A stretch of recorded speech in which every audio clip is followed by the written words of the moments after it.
Đợt chạy nước nhất, nội dung 70m5, khối quận huyện.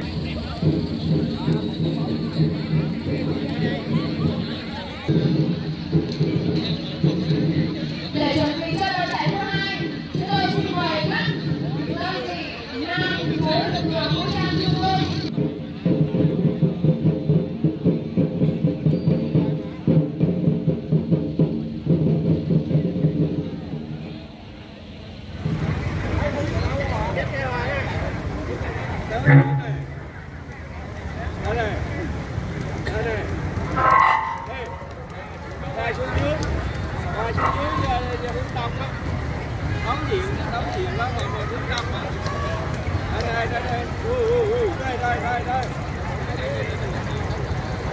Rồi, ngồi bên đây nè.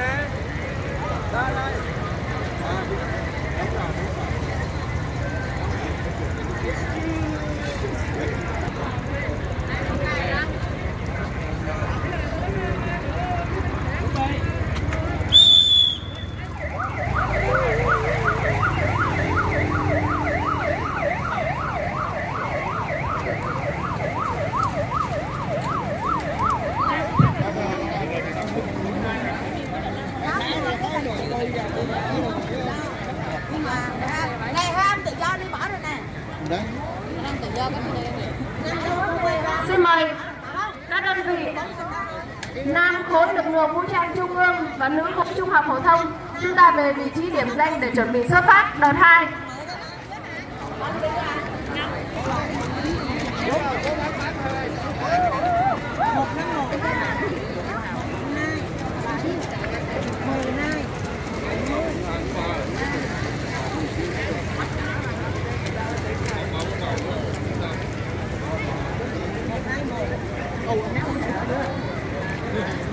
Đi thua chạy luôn nhá.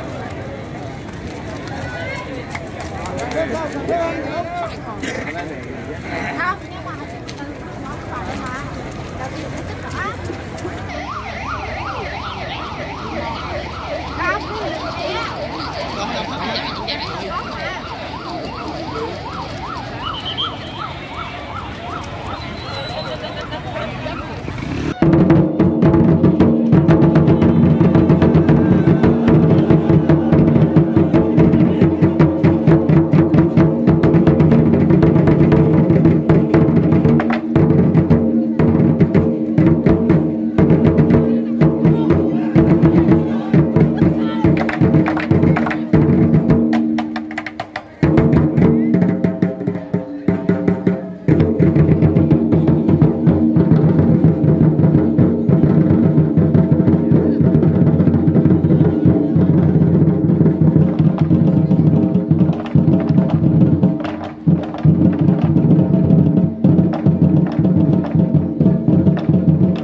Hiện nay thì các vận động viên, công an, quân đội và các cái lực lượng đang chạy về đích.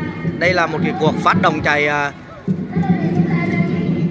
vũ trang, chạy vượt dã của báo Đà Nẵng tổ chức lần thứ 24 năm 2020, diễn ra tại Cung Thiên Sơn, thành phố Đà Nẵng.